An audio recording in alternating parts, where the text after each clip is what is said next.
L'année prochaine arrive, que tu sois prêt ou non. Je ne suis pas un génie pour savoir où tu en es dans ta vie, mais si tu penses te retrouver à la même position en décembre, après avoir fixé autant d'objectifs en janvier, alors cette vidéo est faite pour toi. Vous êtes-vous déjà demandé pourquoi est-ce que beaucoup de gens se fixent des objectifs en janvier et se retrouvent à la même position au mois de décembre? Eh bien, d'habitude, ce n'est pas parce qu'il manque de talent. Non, ce n'est pas parce qu'il manque d'ambition, ni même de discipline. Non, c'est juste parce qu'on n'arrive pas à se débarrasser de certaines choses, de certains fardeaux qui nous ont empêchés de suivre nos plans l'année passée. Et on entre dans une nouvelle année portant les mêmes fardeaux et c'est les mêmes effets qui vont se reproduire. Avant même de fixer tes objectifs, avant même de fixer tes plans pour la nouvelle année, il vaut mieux savoir ces 3 choses que je vais te partager dans cette vidéo. La première, tu dois revoir où est-ce que tu gaspilles ton énergie. Soyons honnêtes, beaucoup de gens aujourd'hui ne sont pas seulement fatigués, ils sont aussi épuisés. Et ce n'est pas parce que nous en faisons trop, non.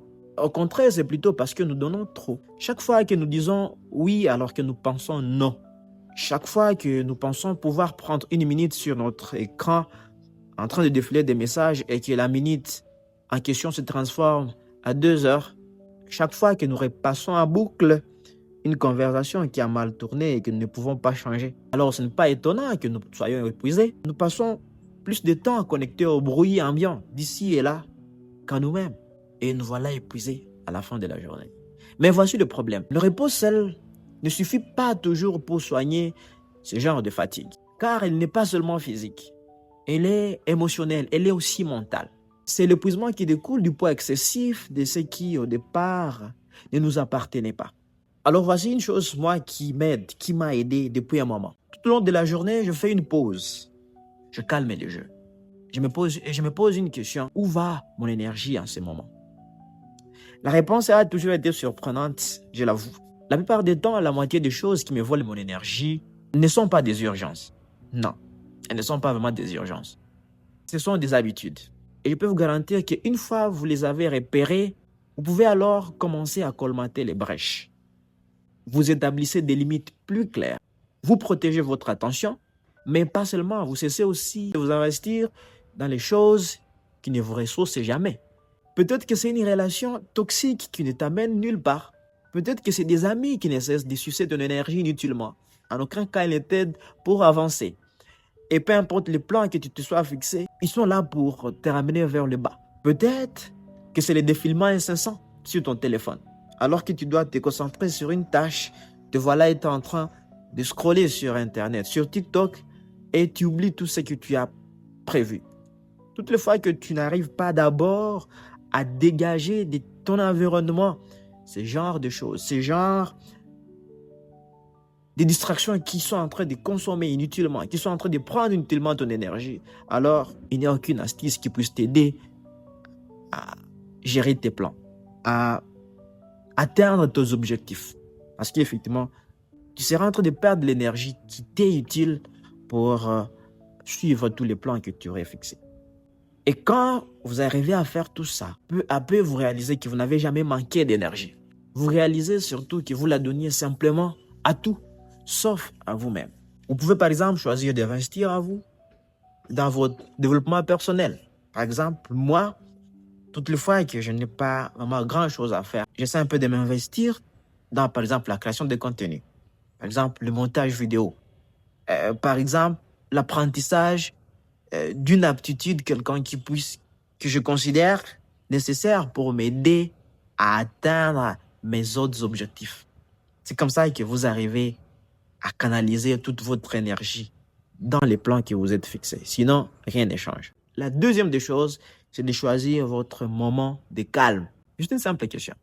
À quand remonte la dernière fois où vous vous êtes retrouvé dans un calme absolu?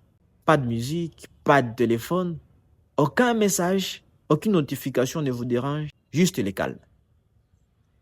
Pour beaucoup de gens, cette idée semble un peu inconfortable.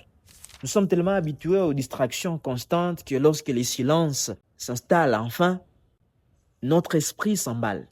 Mais voici ce qui est intéressant. La science affirme que le silence n'est pas seulement agréable, non. Il modifie réellement votre cerveau. Lorsque vous faites une pause, un phénomène puissant s'est produit dans votre cerveau. Votre réseau du mode par défaut. Ça signifie la partie de votre cerveau responsable de l'introspection et du traitement des émotions a enfin l'occasion de se réinitialiser. Mais lorsque ce système est hyperactif, vous ruminez, vous vous inquiétez, vous ressassez le passé et vous anticipez l'avenir. Mais lorsque vous vous immobilisez, juste quelques minutes seulement, la circulation sanguine se modifie. Les hormones du stress diminuent. Et votre cerveau commence alors à reconnecter les idées d'ordinaire, se perdent dans le brouhaha ambiant. C'est pourquoi tant de gens disent avoir les meilleures idées sous la douche ou en promenade et même à la toilette. Je ne sais pas moi, dans des endroits où ils se trouvent dans le calme absolu. Ce n'est pas un hasard, non. C'est une question de neurosciences. Vous voyez, le calme active les mêmes zones cérébrales que celles de la méditation profonde.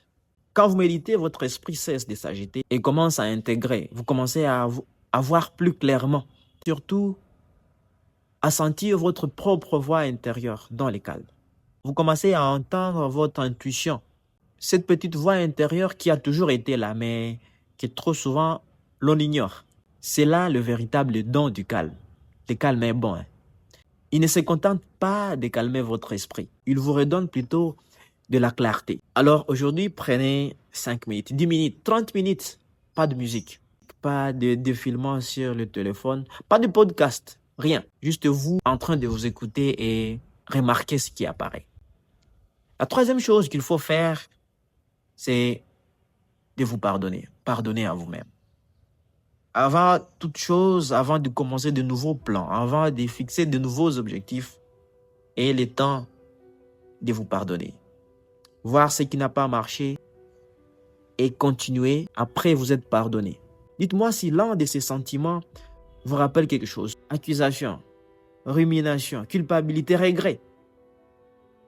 Il y a de fortes chances que vous ruminiez les vieilles erreurs et ressentiez l'un de ces sentiments. Peut-être repassez-vous en boucle une conversation avec un ex qui ne s'est pas bien passé et vous continuez à vous dire si et seulement si j'aurais dit les choses différemment, peut-être on serait encore ensemble. Ma vie serait clairement plus belle aujourd'hui si j'aurais pu oser me lancer. Ou peut-être n'arrivez-vous pas simplement à oublier ce moment où vous aurez dû vous exprimer et vous continuez à vous dire j'aurais dû m'affirmer quand c'était le moment opportun. Tout ça sont des sentiments d'auto-accusation et des regrets et qui ne vous rendent pas plus fort. Au contraire, ils vous freinent. Parce que vous voyez, lorsqu'on se perd dans les regrets, alors on passe à côté du présent. C'est vrai que la réflexion est une pratique enrichissante et précieuse. Mais la rumination est une perte de temps et surtout une perte d'énergie. Si par exemple vous ne pensez qu'à la façon dont une relation ultérieure s'est mal terminée, alors vous ne serez pas pleinement présent pour les personnes qui vous entourent aujourd'hui, présent pour ces personnes qui vous aiment aujourd'hui.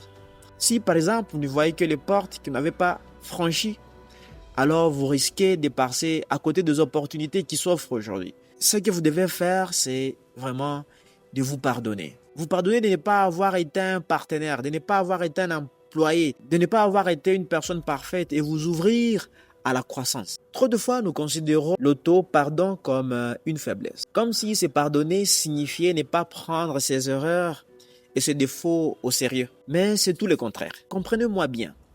Il est essentiel d'apprendre de ses erreurs. Mais lorsque nous mettons les bâtons dans les roues, la seule solution consisterait d'analyser nos erreurs et décider de prendre un nouvel élan. Et surtout d'essayer de faire différemment à la prochaine occasion. Mais apprendre de ses erreurs ne signifie pas toujours culpabiliser. Non. En nous pardonnant, nous créons de l'espace pour aller de l'avant et ouvrir les portes, donner chance à de nouvelles opportunités, surtout d'apprendre et de se découvrir petit à petit. Nous disons par exemple, je fais une erreur, mais je ne suis qu'un humain, capable de me reprendre et de prendre des meilleures décisions. C'est comme ça qu'il faut plutôt agir quand on n'est pas arrivé à atteindre tous nos objectifs. Quand on est passé à côté d'une certaine opportunité. Personne n'est né avec toutes les réponses. Il y a certaines réponses qui viennent avec les erreurs que nous avons commises, mais il ne faudrait pas que ces erreurs restent des murs que nous allons cesser d'escalader juste parce que ils seront déjà un fardeau un peu plus lourd pour nous à supporter. Parce qu'en réalité, l'énergie que nous gaspillons à ressasser les pensées négatives serait mieux employée à acquérir de nouvelles compétences, de nouvelles connaissances, à renforcer nos relations et surtout à prendre soin de notre corps. Aujourd'hui, je vous invite à entamer un processus de pardon envers vous-même. Un sincère pardon envers vous-même. Un sincère pardon envers la personne dont tu n'as pas été fier hier.